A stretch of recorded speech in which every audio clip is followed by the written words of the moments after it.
I dropped off a bag of clothes at a food bank clothing pantry recently and talked to 3 people there.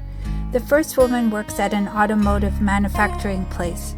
She knows she is getting laid off, or that there are going to be major layoffs. She also said she is one of only a few people there who is a Canadian citizen at the manufacturing plant.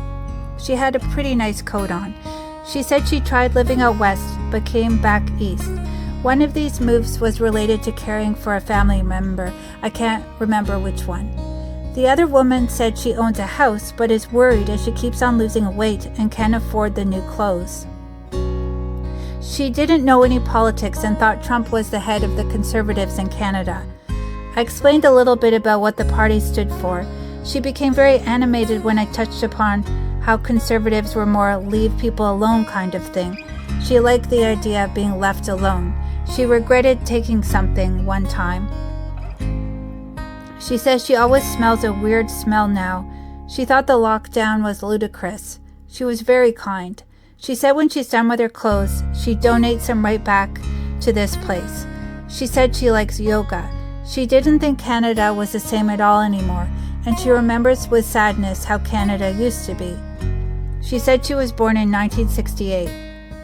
The third person was a man who came here from India in 2018. He was very familiar with the process at the food bank and knew the person's name. He was going to ask for a special food coupon, which he ended up getting. He said he came to Canada for a software job. I'm not sure what happened about that. He said he worked at Visa for $50 an hour. Everybody around him was very interested to hear about that. He also mentioned investing in Bitcoin. The woman born in 1968 was into Bitcoin too. The two talked about that for a while.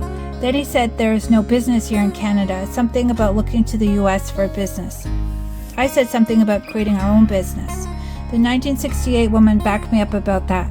Then he said he tried opening a restaurant and that didn't work out. I could see that this was true as he was wearing a pizzeria cap. He said he wanted to be a hard worker, to have Canadian values.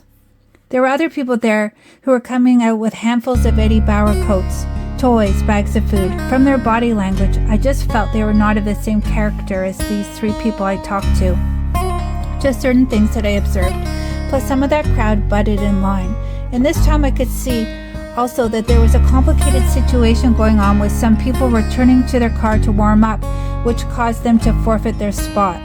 I couldn't totally follow the ins and outs of it all. It was a really cold day. The people were freezing. The line butters were not valiant troopers like the 3 people I talked to. The 3 people I talked to seemed endearing and trying in their own ways. They were really nice to me. Anybody would want them to succeed.